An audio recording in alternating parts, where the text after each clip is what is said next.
Assalamualaikum dan salam sejahtera. Selamat datang ke channel Surah Video bersama aku Kai macam biasa. Aku akan cerita pasal bola sepak tempatan. Okey, sekarang kita dah sampai ke perlawanan ke-18 Liga Super tahun 2023. Aku nak recap beberapa match lah macam biasa dan kita mulakan dengan match di antara Terengganu menentang Negeri Sembilan. Ini kira pertembungan tim pertengahan liga je. Sebelum match aku expect Terengganu tak ada masalah untuk menewaskan Negeri Sembilan sebab main dekat Terengganu, depan fans Terengganu, takkan nak kalah kan. Negeri Sembilan pula sekarang ni tengah struggle lah, banyak kehilangan player. Dalam squad ada seorang je player import. Itulah Hairul Gulon. Dia lah player defend, dia lah juga player harapan untuk bantu di bahagian forward. Sebabkan dia ada fizikal yang besar. Atas kertas, Mahali Jasuli diletakkan sebagai striker. Mahali ni sejak main dengan PJ City sebelum ni memang dah tukar peranan lah daripada right back kepada striker. Terengganu pula ada full squad. Player import lengkap 5 orang. Tapi struggle nak tembusi tactical parking bus Negeri Sembilan. Ditambah pula si Izhan yang sentiasa perform, buat save-save penting untuk Negeri Sembilan.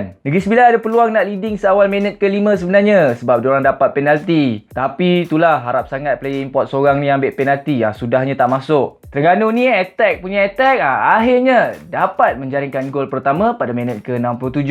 Ivan Mahmud menyelinap dari belakang Hairul Gulon untuk membuat tandukan. Bila dah kena sebiji ni, Negeri Sembilan open play sikit. Memaksa pula Terengganu main defensif. Dan tanpa disangka, dapat skor gol penyamaan pada last minute menerusi corner kick yang disambut oleh tandukan Hairul Gulon. Tapi gol ni kontroversi sikit lah. Player Terengganu claim bola tak lepas line lagi. Aku tengok replay macam dah lepas lah. Nampak keeper Terengganu tu, Suhaimi Hussein, kuis bola tu keluar. Yang geramnya, dialah yang beria-ria bantah keputusan linesman. Apa-apa pun, match still tamat dengan keputusan seri 1-1. Kali ketiga berturut-turut Terengganu catat keputusan seri dan kali kedua berturut-turut Negeri Sembilan catat keputusan seri. Ini kira geng-geng seri lah dalam Liga Super ni. Next match, Kuala Lumpur City bertemu dengan Kelantan. First match selepas episod kekalahan Kuala Lumpur City di final Piala FA 2023 dan first match Kuala Lumpur City tanpa coach Boyan Hodak yang berkelana ke Indonesia.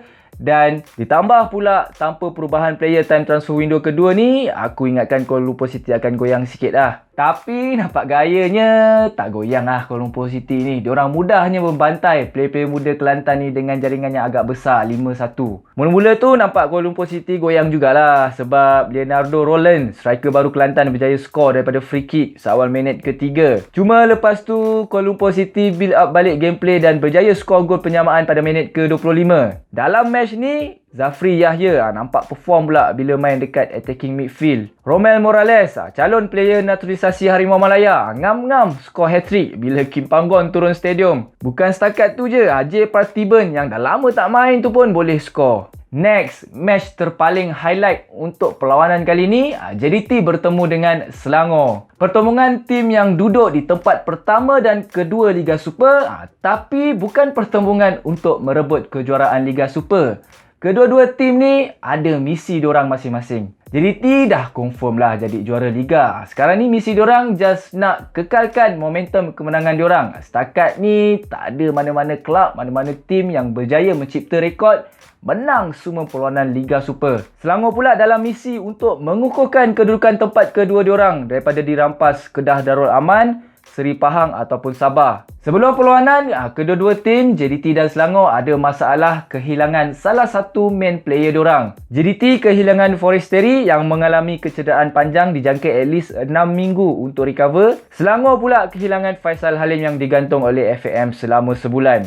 Awal-awal match nampak Selangor main agak agresif, try untuk dapatkan gol awal. Tapi lepas JDT settle down, Selangor mula main parking bus sampai ke sudah. Mungkin coach Tan Chee Ho dah insaf. Sebelum ni kena bantai 4-0, so kali ni tak naklah main open play, takut kena bantai lagi. Selangor adalah rasa bibit-bibit dapat membolosi gawang JDT, tapi try Safwan Baharudin pada minit ke-28 offside pula. Attack, JDT masih tak berjaya untuk membolosi tactical parking bus Selangor. Aku ingatkan match ni akan berkesudahan seri 0-0.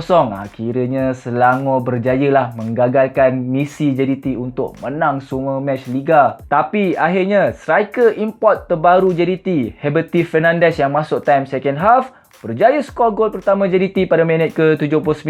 Kali pertama turun, terus skor gol.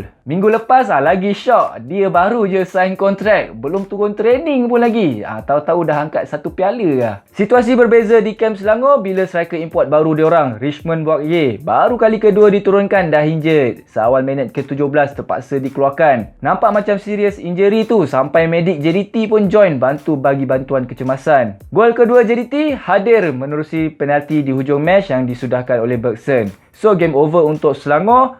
Match tamat dengan keputusan 2-0. Tergugat sikit dah kedudukan Selangor di tempat kedua Liga Super. Beza 3 poin je dengan Kedah Darul Aman dan Seri Pahang. Dan kurang satu match pula diorang ni dengan Selangor. Persaingan di bottom league pula semakin menarik bila MFL baru je umumkan yang dua tim tercorot ada kemungkinan untuk diturunkan ke Liga M3. So barulah ada effort tim-tim kelompok bawahan ni nak bagi saingan. Top scorer sekarang ni tak ada perubahan, tapi dijangka kedudukan Forestieri akan tergugat sebab dia injet lama kan.